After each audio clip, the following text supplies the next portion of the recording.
Viewers, welcome to White Zulu, and this is Chapter 1, A Reverie on Leaving Africa, December 2000. It's the first chapter of my autobiography, White Zulu. For heaven's sake, Mum, give the baboons a break, I pleaded. It was December 2000, and I was sitting in the glassed-in veranda at home, writing an email to my future husband on my laptop. This was to be my last visit to the farm before emigrating to the UK, and I was reflecting upon leaving Africa, my mind filled with images of the old days on our 5,000-acre sheep and cattle ranch.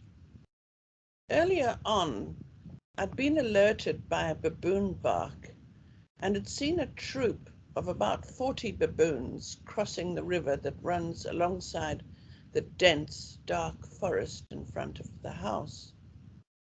They sauntered up through our paddocks after negotiating the river. Once across, they became silent and more cautious, dropping their usual insolent front paws crossed swagger. They were on a dangerous mission to pick the sweet fruit that hung like bunches of rubies from an ornamental cherry tree growing just in front of the may hedge, which divided the garden from the paddocks. The first big alpha male reached the tree and began picking up fallen berries, murmuring in soft grunts to the others to join him. Soon the tree was alive with furry grey bodies, whose long dark tails dangled while they picked fruit with their hand-like front paws, gripping the brown branches tightly with the long toes on their flexible hind feet. As their feast progressed, one young male became too enthusiastic, and in reaching for a particularly big cluster of berries, broke off the branch with a loud snap. The baboons froze, and even I held my breath as they waited.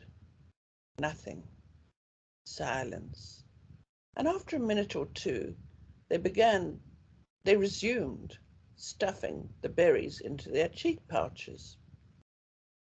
Floorboard creaked next to me, and I looked up to see my 83-year-old mother creeping stealthily, crouched, and carrying the 410 shotgun low by her side, stalking towards the open window. She slowly raised the gun to her shoulder, rested the barrel on the window ledge, took aim, and pulled the trigger. There was a deafening explosion as she fired a single blast of birdshot. The tree erupted as, with terrified screams, every baboon in the troop leapt out and dashed down the paddock back to the safety of the forest. They disappeared into the shadows to vanish up one of the tallest yellowwood trees growing in the bush. At the base of the cherry tree, I could see little piles of wet dung lying scattered on the ground. Mum had, in every sense of the word, quite literally, scared the shit out of them. Mum was a crack shot, having grown up on an ostrich farm in the Little Karoo, but only ever used birdshot, in spite of the fact that they were terrified out of their wits. The baboons were perfectly safe, and all she achieved was a major scare and the satisfaction of watching them scattering and running away screaming. "Do you still have to do this at your age?" I rolled my eyes in exasperation. "Bloody baboons," she muttered. "They don't even give me a time to reload, and now I've got to clean the damn gun." Mum dropped the shotgun and a handful of cartridges onto the sofa, picked up her knitting, and sat down in her favourite padded cane chair. the one with the best view of the two dirt roads approaching the house, and from where she could monitor everything that went on. She crossed her feet, shod in her favourite comfortable old kudu buckskin veldschoens, worn with rolled down khaki socks, and tucked them neatly under her chair. Sitting there with her knitting, she looked the archetypical gentleman landowner's wife. Her figure was still trim under the knee-length sky-blue A-line denim skirt she always wore for gardening, and she had on a crisp, pin-tucked cap-sleeve cotton blouse, patterned with forget-me-nots, tucked into her skirt to emphasize her slender waist. As long as I could remember, people had remarked upon how much like Grace Kelly my mother looked. Unlike the former, she'd sailed gracefully into old age with hardly a line to be seen on her silken peaches and cream complexion. Her glossy, wavy hair had only recently faded almost imperceptibly from spun gold to sleek silver. As Mum had reached her 80s, the only concession she gave to the passing years was mild arthritis in her hands, which gnarled her fingers enough for her fine white gold wedding and engagement rings to swivel loosely at the knuckles, and a slight tendency for her shoulders to stoop. Arthritis had stiffened her right shoulder too, and reluctantly she'd relinquished the old farm shotgun, the 12-bore, complaining that it kicked too hard on the recoil and hurt her shoulder when she took a pot shot at the baboons. She always preferred the 410 anyway. It's a more ladylike weapon and easier to hide with, was her opinion. The cane chair creaked as my mother leaned forward to look at the glistening turds where they lay among discarded, half-chewed berries, and narrowed her cornflower blue eyes to a steely glare. Curtain twitching, my sisters and I called it, when Mum would leap to her feet to peer over the hedge whenever a vehicle passed by in a cloud of pale dust, the district road, or if one of our buckies, pickup trucks, drove up the lane behind our house towards the sheds. "What's he doing now?" she'd mutter under her breath as she recognized a white farm manager behind the wheel, one of the many Dad had employed over the years. "He's not supposed to be down here at this time of the day. I bet he's forgotten something, and it's our petrol he's wasting." She could keep this up all day long, and it drove my father mad when she constantly insisted on drawing his attention to every imagined transgression on the part of their current manager. "I don't want to hear another thing about it," he'd retort. Then he'd pick up the newspaper and snap it open as a barrier between himself, her, and the rest of the world. Mum's attitude to farm managers, baboons, and her garden, among many other subjects, were a source of amusement or mild irritation to us all, depending how far she pursued them. During our childhood, her obsessions had had a deep and lasting impact on our lives and affected us to such an extent that we had all seized the first opportunity to get away from the farm. Might have been her intention, of course, as either deliberately or subliminally, she and Dad had made sure that none of their 4 daughters lingered at home after we left school. Our parents really wanted sons on the basis of a rather Victorian view that only a son would be entitled to inherit the ranch and continue the line of wealthy gentleman farmers like my father, who had inherited the ranch from his parents. The last straw for our parents was when another girl arrived after me, and they gave up trying for a boy altogether. As each daughter was born, our mother immediately lost interest, handed us over to be raised by Zulu nannies and the farm staff, and turned back to her real passion, gardening. It felt to us that every day since we'd been born, we girls were subjected to her genuinely heartfelt lament. If only you lot had been boys, our lives would have been so much easier. Thus, the Zulus became an integral part of my and my sisters' lives. From infancy, we were absorbed into the lives of the house and farm staff. Our upbringing was haphazard. Speaking pure Zulu, we learnt all the ways of our local African tribe, their folklore, beliefs, superstitions, and many other traditions, as well as the skills of tracking game and the uses of indigenous plants in witchcraft and healing. Since none of the staff spoke any English, Zulu was the only language used on our farm.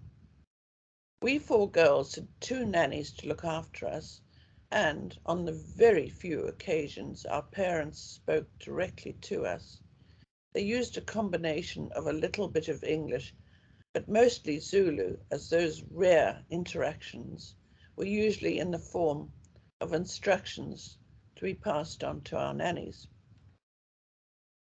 Each time I went back to the farm, I felt a growing excitement and anticipation, particularly during long absences at boarding school, having not previously left the farm for any lengthy period.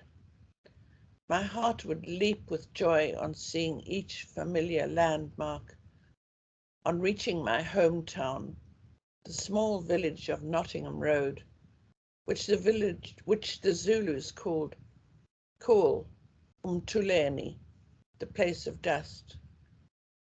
Then comes the craggy, pointed Drakensberg mountain range, looming in the near distance, covered by a mantle of snow in the winter, and when the Intlizan mountain, a cone-shaped peak and the twin of our own Intlizela, comes into view, it's time to turn off the disintegrating tarmac road and drive the last 6 miles of rugged dirt track. Each time I'd done this journey, it had evoked the thought of the freedom to come. No more school for a few weeks, no more early morning prep, and I could get out and ride, swim, and play tennis to my heart's content. Even now, 50 years later, I felt a delicious thrill of pleasure. Then I'd be on the farm, driving past fields that I knew so well.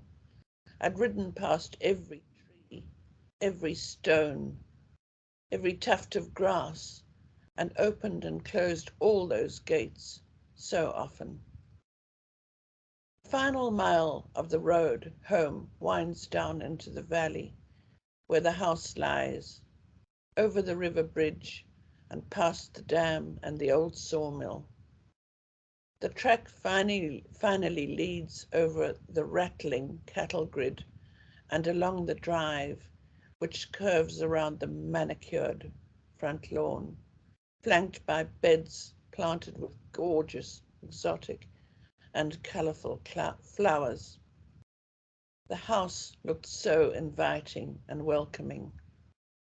Being back on the farm with my parents, this time for a final short visit, brought back so many memories of my early life. On my arrival from Durban earlier that day, Mum and Dad had walked out to meet me at the garage and given me a peck on the cheek before we went into the house for a cup of tea, while Fiona My nanny, Evelina's now middle-aged daughter, sorry, I'll say that again.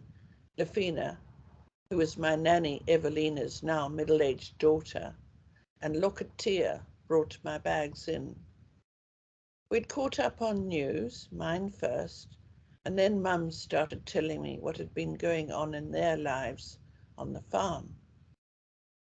This is when I felt the familiar slide of my spirits going downhill, just as surely as one drives down the hill into the valley. My earliest recollections are of Evelina, my Zulu nanny, singing a quiet lullaby while she did the ironing. I would have been about 2 or 3 years old. Tula tula wemntwana musukhala. Izofika ubaba musukhala. Her voice was as rich as dark treacle, and she swayed her hips slightly as she sang. She'd tied me to her back the way Zulu women traditionally carry their infants, piggyback and strapped on with a big woolen shawl, while she rhythmically took the flat irons in turn off the fiercely hot baela, the wood stove, and thumped them, gently hissing onto the still damp linen. My little legs stuck out on either side of her plump back as I rested on her warm, cushiony rump. My head was nestled on her shoulder, and sleepily I savoured her familiar faint African smell, slightly musky with a touch of cinnamon and wood smoke, which I loved so much. I was almost overwhelmed, though, by the sharper scent of lifebuoy soap, with which my mother insisted her house servants bathed every day, since she couldn't stand the smell of them. She'd wrinkle her nose. They stink, especially the farm ones. The farm staff weren't allowed in the house and had to stand outside on the back lawn beyond the kitchen veranda, twisting their khaki cotton hats in their black hands, waiting anxiously while the house staff relayed their messages or requests to one of my parents.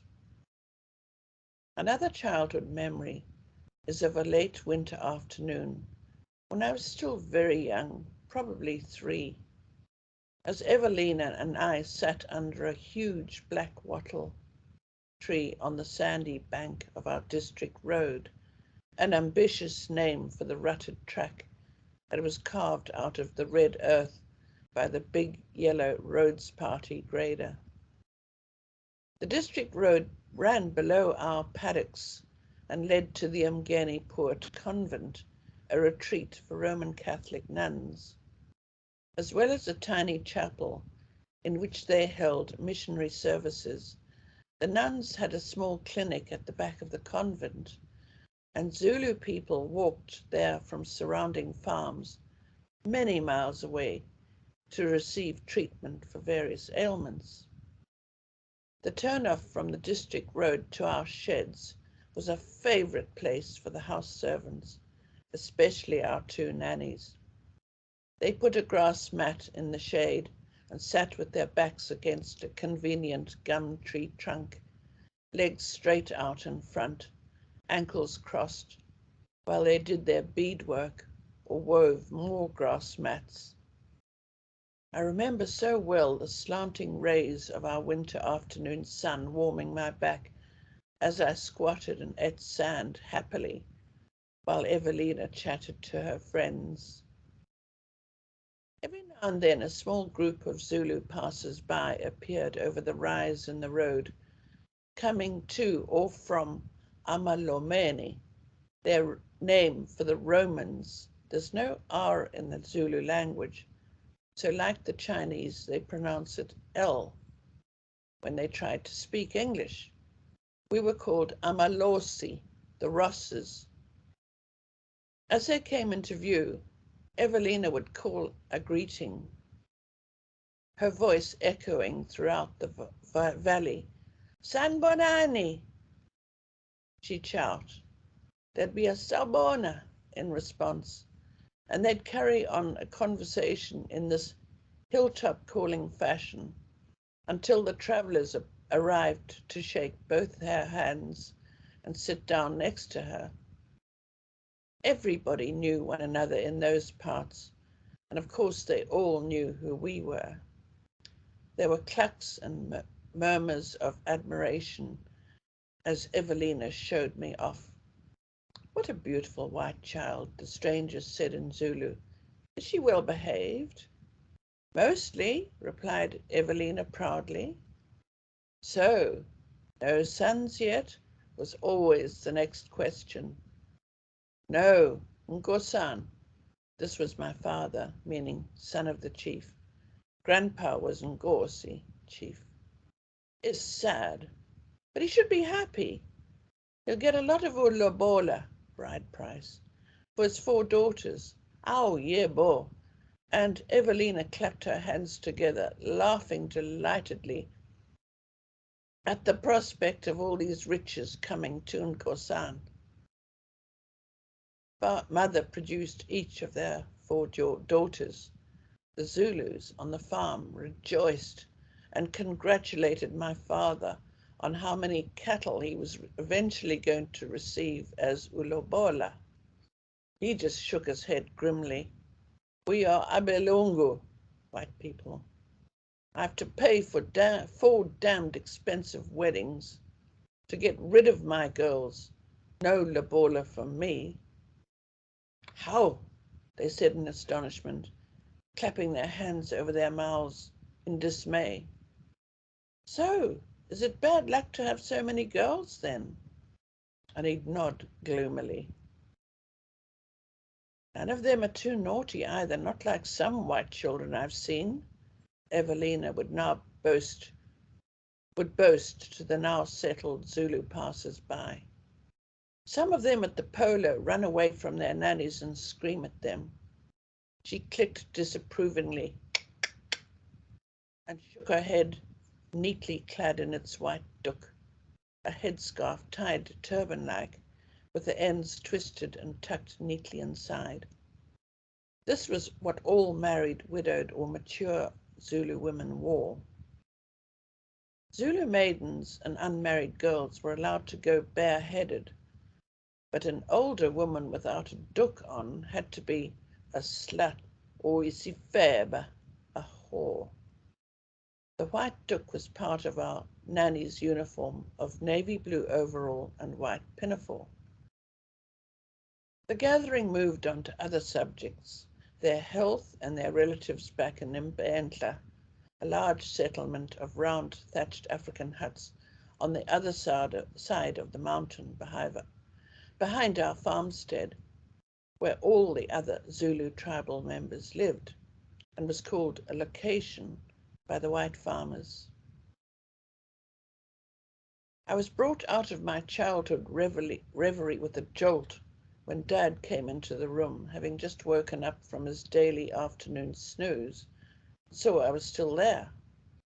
The sight of me was enough to put him into one of his sour moods. He was of the guests and fish go off after 3 days school, but in his case it was after 3 hours. He ignored me, snapped at Mum to call Lefina to bring in the afternoon tea, and retreated behind his newspaper.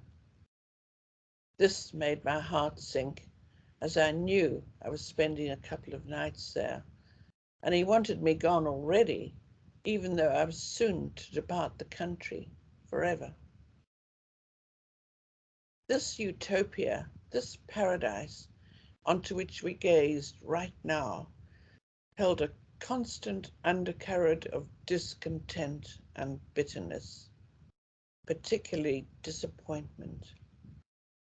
Mum, such a negative outlook on life that my joy of being home gradually turned into a inward groan of despair as she complained about all the shortcomings of their latest farm manager and how dreadfully useless he was. Dad had already lost interest, and he'd what my sisters and I described as run out of nice. We four had all agreed that it only took about half an hour for Dad to be thinking, when are they going to leave? He hated any breaks in his rigid routine, and ideally guests, including his daughters, ought to leave straight after lunch so he could get on to his bed for his afternoon nap. He'd looked at me with genuine surprise when he'd seen me later on, sitting with Mum in the glassed-in veranda where Fiona was to place the tea tray. There, here, was the look on his face. From then on, things got worse. During the interminably long evenings, he wanted nobody around, so he could drink his 3 measured imperial tots of whiskey in peace, without having to make any effort at conversation. I felt I ought to have left them and gone home after lunch that first day. No matter the age I currently was, at 50, my instinct went instantly back to the old days on the farm, when I had to amuse myself, by myself, spending all my time keeping out of both their ways by running off to join the Zulu labourers' children. In my childhood years, if it was good weather, or in the chilly nursery if it was particularly bad, and reading one of the books I'd already read for the umpteenth time. This particular day, I was longing for the moment I could pack up and leave, this time forever. Often I did cut my visit short and would leave a day or even 2 earlier than I'd planned to. The relief on both Mum and Dad's faces made it clear to me that I was making the right decision. They didn't even try to hide it, and Mum would enthusiastically help me pack to speed up my departure. Mum never took a rest after lunch, even if the temperature outside was 45 degrees centigrade. As usual, she'd taken me for a walk around the garden and down to the sawmill, perhaps even as far as the old cattle dipping tank. We've had to sell most of our cattle, she had said bitterly, as we stood under the gum trees, looking at the weed-infested ruins of the concrete tank. To the right, at ground level, lay a smaller, round, sheep-dipping tank, now filled with rainwater and blackened by fallen, rotting gum leaves. They were being stolen, 20 at a time, and Dad sold the rest while he could. The thieving bastards come with trucks now, and the police don't do anything about it. They're all in cahoots up there in Mbandla. Since the ANC took over, this country has gone to the dogs. The garden's looking lovely, I said, hoping for a moment to deflect her from her litany of complaints. Oh no, it's gone over now. I wish you'd come up to see it last week. It was looking so much nicer then. Everything was flowering at its best. When we had another hailstorm which flattened everything, she gesticulated at the waist-high blaze of bright colours everywhere. There's nothing left. It's all been ruined. I don't know why I bother, really. It's such hard work keeping this old place looking nice.